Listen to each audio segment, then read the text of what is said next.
Howdy, everybody. My name is David, and I'm here to read a book. And if you don't like that, I got two words for you. Good morning, everyone. My name is David Hayes, founder of the Meta Musee, and if you did not know, we're an international art collective, a permanent collection museum representing 100 artists from 27 countries. That number's going up soon as I complete a couple of interviews from a couple of different more curation applications that have been filled in and sent in to our website.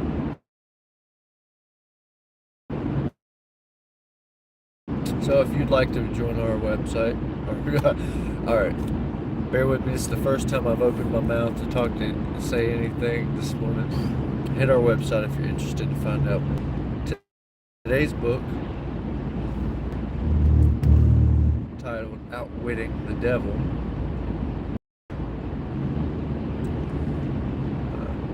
the original manuscript, it says. Right now we're in the middle of the interview with the devil, which is chapter 4.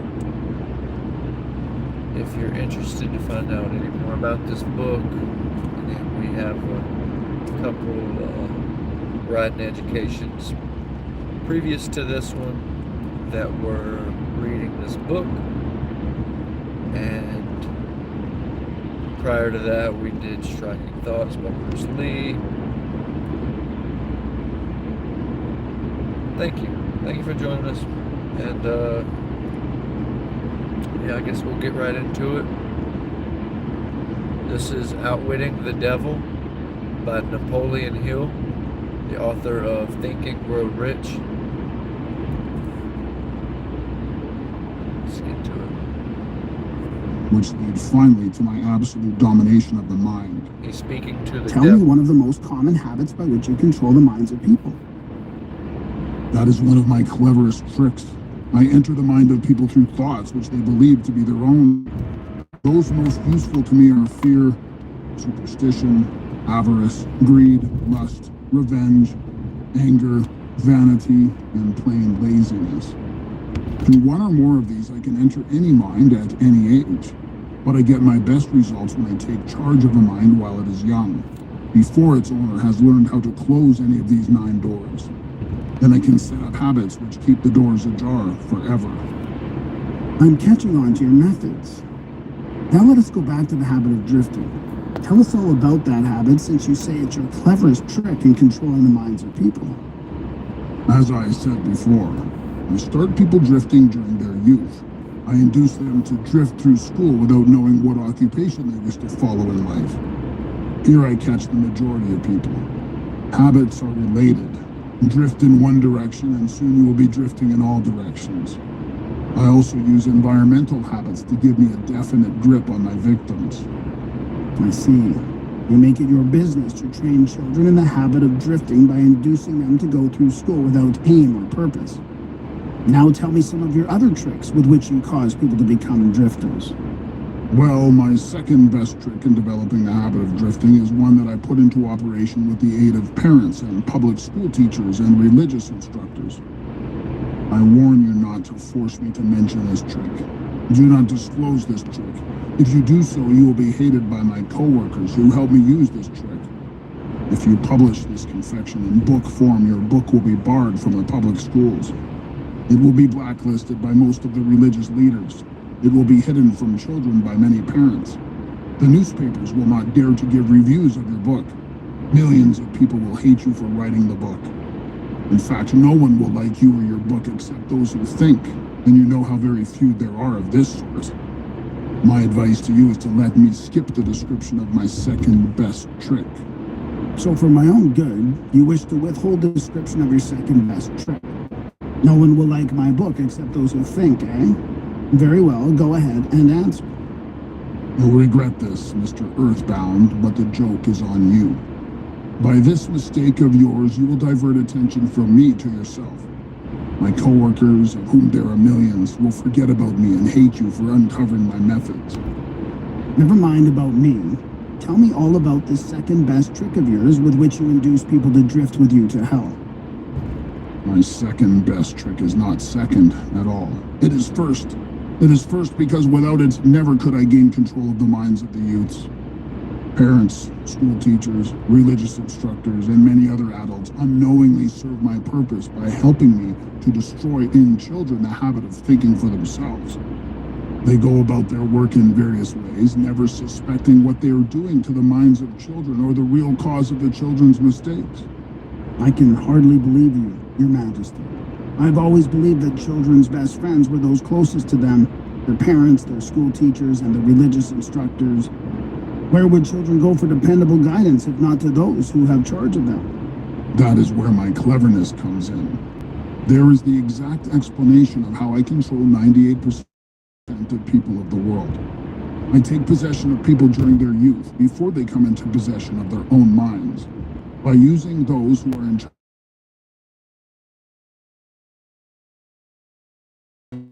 We need the help of those who independent thought and start people on that habit of drifting, by confusing their minds with unprovable ideas concerning a world of which they know nothing. It is here also that I plant in the minds of children the greatest of all fears, the fear of hell.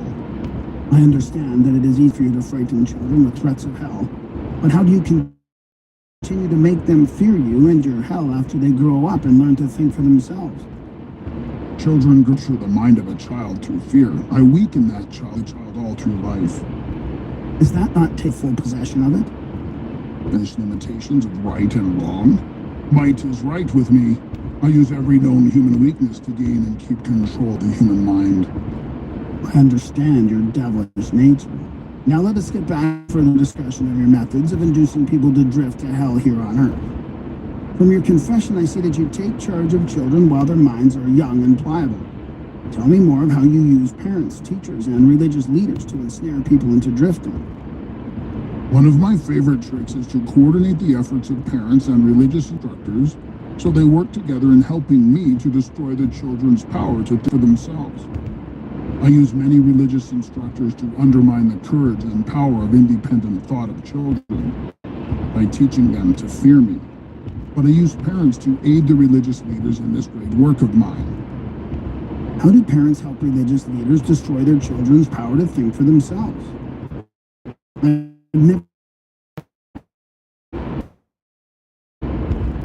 back. I paused it. Power to think for themselves. I use many religious instructors to undermine the courage and power of independent thought of children by teaching them to fear me. But I use parents to aid the religious leaders in this great work of mine. How do parents help religious leaders destroy their children's power to think for themselves? I've never heard such a monstrosity. I accomplish this through a very clever trick. I cause the parents to teach their children to believe as the parents do in connection with religion, politics, marriage, and other important subjects. In this way, as you can see, when I gain control of the mind of a person, I can easily perpetuate the control by causing that person to help me fasten it upon the minds of his offspring. In what other ways do you use parents to convert children into drifters?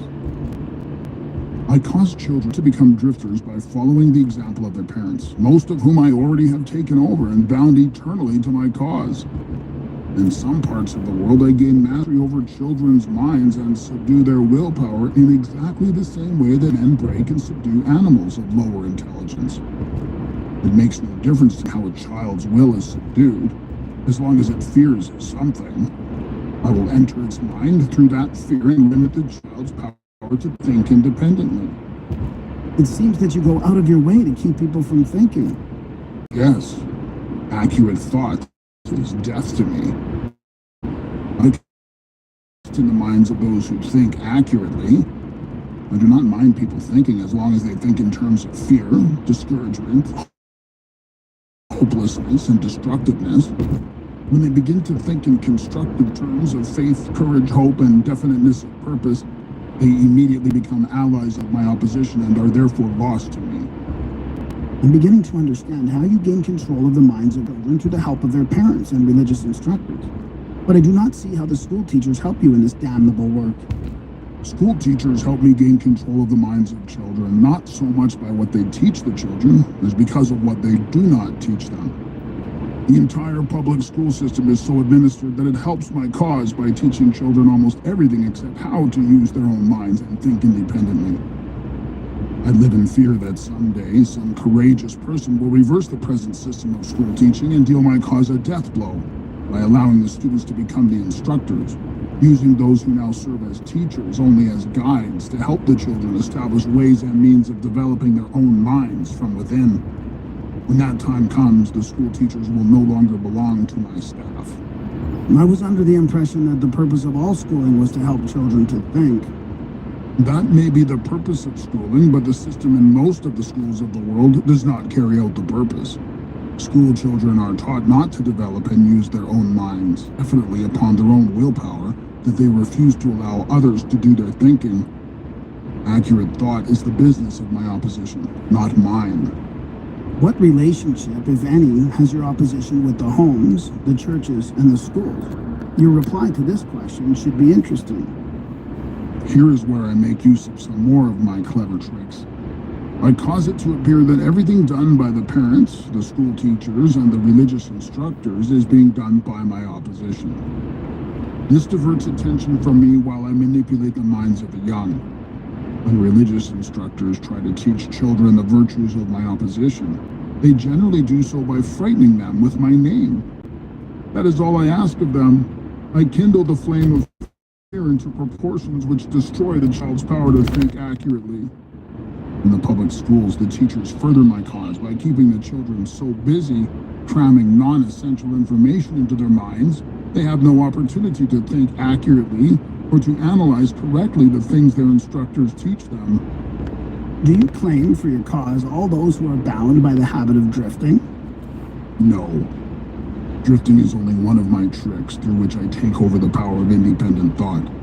Before a drifter becomes my permanent property, I must lead him on and ensnare him with another trick. I will tell you about this other trick after I finish describing my methods of converting people into drifters.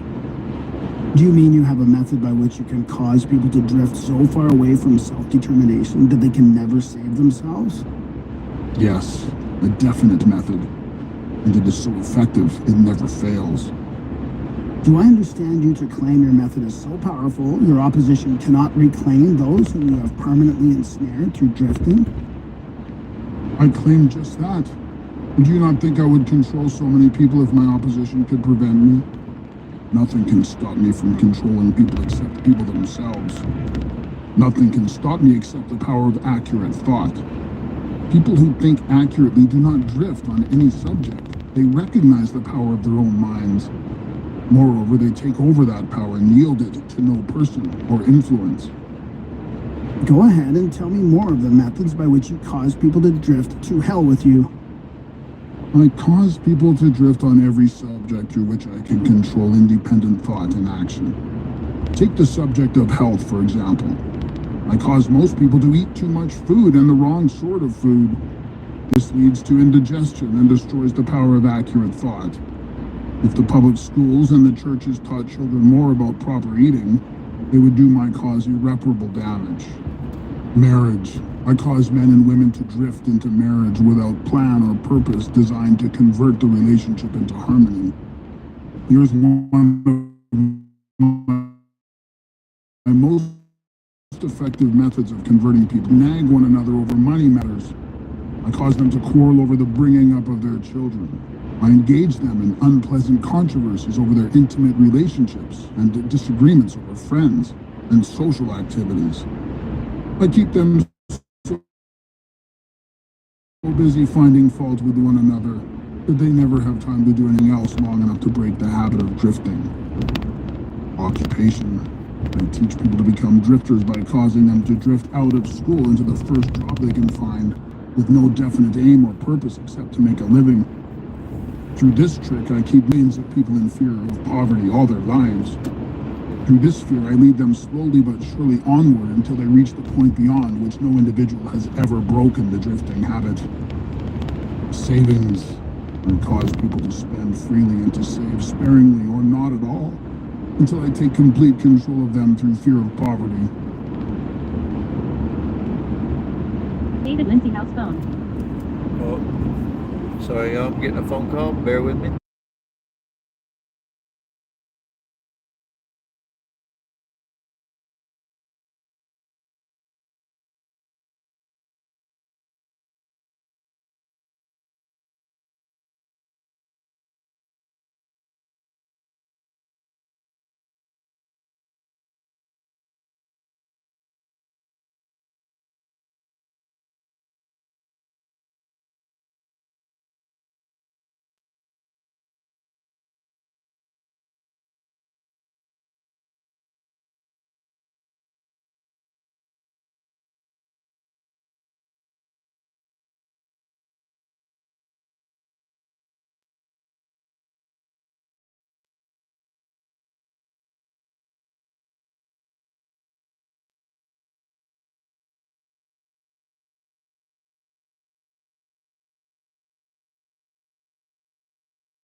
So if I may just say thank you for the kind comment.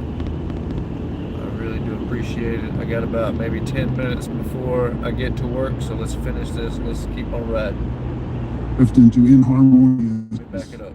I cause people to spend freely and to save sparingly or not at all until I take complete control of them through fear of poverty.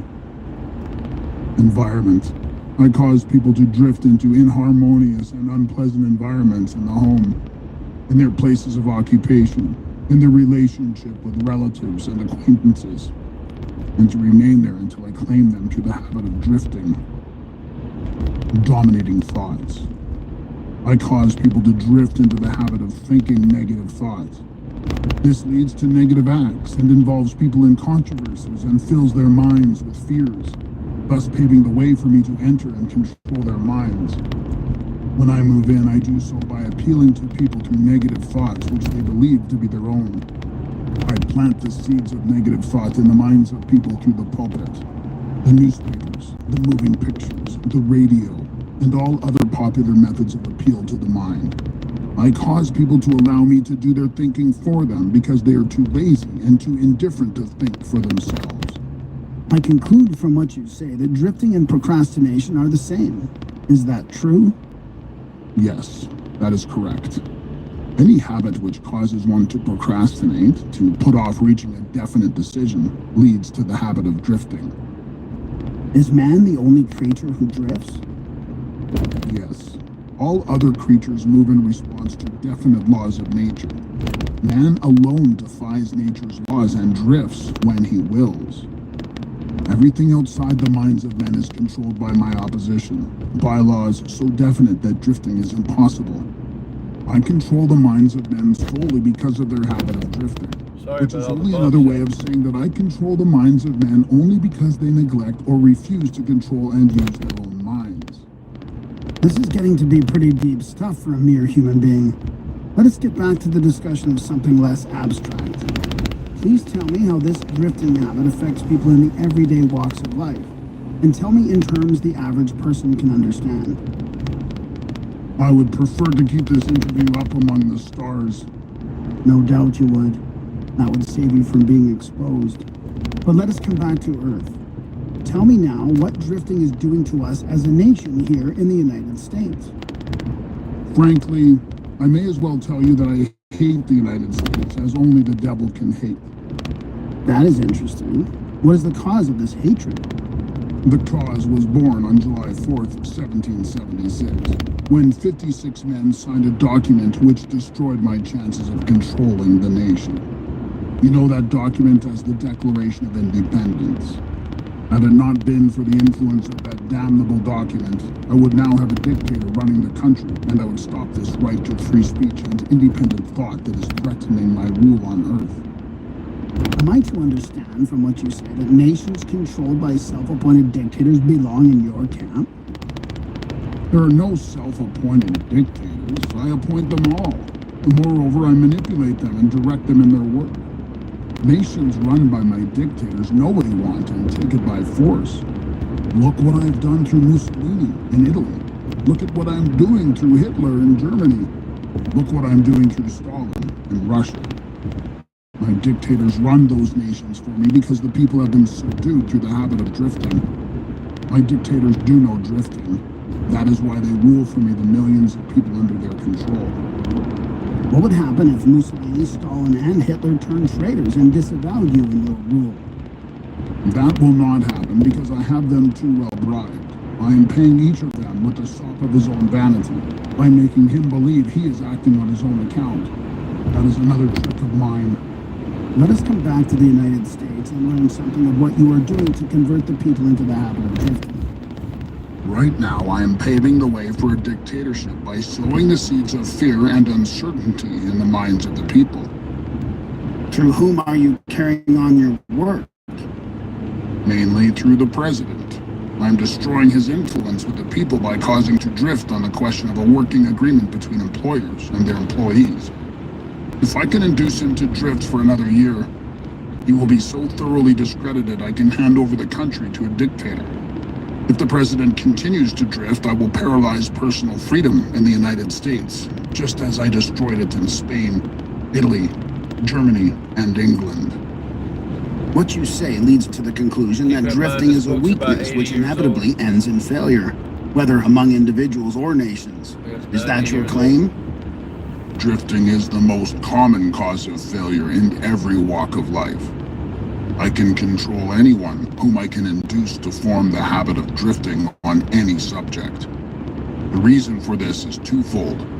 First, the drifter is just so much putty in my hands to be molded into whatever pattern I choose, as drifting destroys the power of individual initiative. Second, the drifter cannot get help from my opposition because the opposition is not attracted to anything so soft and useless. Is that why a few people are wealthy while the majority of people are poor? That is exactly the reason. Poverty, like physical illness, is a contagious disease. You find it always among the drifters, never among those who know what they want and are determined to get just that. It may mean something to you when I call your attention to the fact that the non-drifters, whom I do not control, and those who possess most of the wealth of the world happen to be the same people. I've always understood that money was the root of all evil, that the poor and the meek would inherit heaven, while the wealthy would pass into your hands. What have you to say of that claim? Men who know how to get the material things of life generally know how to keep out of the hands of the devil as well. The ability to acquire things is contagious. Drifters acquire nothing except that which no one else wants. If more people had definite aims and stronger desires for material and spiritual riches, I would have fewer victims. I assume from what you say that you do not claim fellowship with the industrial leaders. Evidently, they are not friends of yours. Friends of mine? I'll tell you what sort of friends of mine they are. They have belted the entire country with good roads, thus bringing into close communion the people of both city and country. They have converted ores into steel, with which they have built the skeletons of great skyscrapers. They have harnessed electrical power and converted it into 1,000 uses, all designed to give man time to think. They have provided through the automobile personal transportation to the humblest citizen, thus giving to everyone the freedom of travel. They have provided every home with in all parts of the world through the aid of the radio. They have reared libraries in every city, town, and hamlet, and have filled them with books, giving as gathered from his experiences. They have given the humblest citizen the right to express his own opinion on any subject, anytime, anywhere, without fear of molestation. And they have seen to it that every citizen may help make his own laws, levy his own taxes, and manage his own country through the ballot. These are but some of the things the industrial leaders have done to give every citizen the privilege of becoming a non-drifter. Do you think these men have helped my cause? Who are some of the present-day non-drifters over whom you have no control? I have control over no non-drifter, present or past. I control the weak, not those who think for themselves.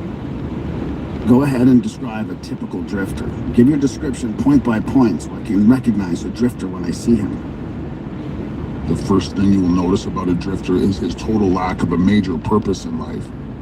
He will be conspicuous by his lack of self-confidence. He will never accomplish anything requiring thought and effort. He spends all he earns, and more too, if he can get credit. He will be sick or ailing from some real or imaginary cause, and calling to high heaven if he suffers the least physical pain. He will have little or no imagination. He will lack enthusiasm and initiative to begin anything he is not forced to undertake.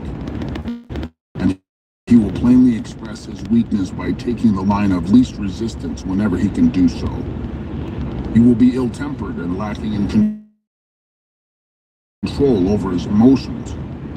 His personality will be without magnetism, and it will not attract other people. He will have opinions on everything but accurate knowledge of nothing. He may be jack of all trades, but good at none. He will neglect to cooperate with those around him, even those on whom he must depend for food and shelter. He will make the same mistake over and over again, never profiting by failure. He will be narrow-minded and intolerant on all subjects, ready to crucify those who may disagree with him. He will expect everything of others but be willing to give little or nothing in return. He may begin many things, but he will complete nothing. He will be loud in his condemnation of his government, but he will never tell you definitely how it can be improved. He will never reach decisions on anything if he can avoid it, and if he is forced to decide, he will reverse himself at the first opportunity. He will eat too much and exercise too little. He will take a drink of liquor if someone else will pay for it. He will gamble if he can do it on the cuff. He will criticize others who are succeeding in their chosen calling. In brief, the drifter will work harder to get out of thinking than most others work in earning a good living. He will tell a lie rather than admit his ignorance on any subject. If he works for others, he will criticize them to their backs and flatter them to their faces. You have given me a graphic description of the drifter. Please now describe the non-drifter so that I may recognize him on sight. The first sign of a non-drifter is this. He's always engaged in doing something definite through some well-organized plan which is definite. He has a major goal in life towards which he is always working, and many minor goals, all of which lead toward his central scheme. The tone of his voice, the quickness of his step, the sparkle in his eyes, the quickness of his decisions clearly mark him as a person who knows exactly what he wants and is determined to get it, no matter how long it may take or what price he must pay. If you ask him questions, he gives you direct answers and never falls back on evasions or resorts to subterfuge. He extends many favors to others, but accepts favors sparingly or not at all. He will be found up front whether he is playing a game or fighting a war. If he does not know the answers, he will say so frankly. He has a good memory, never offers an alibi for his shortcomings. He never blames others for his mistakes, no matter if they deserve the blame. He used to be known as a go-getter, but in modern times he is called a go-giver. You will find him running the biggest business in town, living on the best street, driving the best automobile, and making his presence felt wherever he happens to be. He is an inspiration to all who come in contact with his mind. The major distinguishing feature of the non-drifter is this. He has a mind of his own and uses it for all purposes. Is the non-drifter born with some mental, physical, or spiritual advantage not available to the drifter? No. The major difference between the drifter and the non-drifter is something equally available to both. It is simply the prerogative right of each to use his own mind and think for himself. What brief message would you send to the typical drifter if you wish to cure him of this evil habit? I would admonish him to wake up and give. Give what? Some form of service useful to as many people as possible. So the non-drifter is supposed to give, is he? Yes, if he expects to get. And he must give before he gets. Some people doubt that you exist. I wouldn't worry about that if I were you. Those who are ready to be converted from the habit of drifting will recognize the authenticity of this interview by its soundness of counsel. The others are not worth the trouble it would take to convert them. Why do you not try to stop me from publishing this confession I'm wringing from you? Because that would be the surest of all ways to guarantee you will publish it. I have a better plan than trying to suppress publication of my confession. I will urge you to go ahead with the publication and sit back and watch you suffer when some of my faithful drifters begin to make things hot for you. I will not need to deny your story. My followers will do that for me. See if they don't. Chapter 5. Alright, I'm at work, getting off of here. My name's David, thank you for joining us. This was Outwitting the Devil by Napoleon Hill. We will continue this either tonight or tomorrow. We are the Meta Musee, for we are many, but we are one. Expect us. Thank you again, Angel.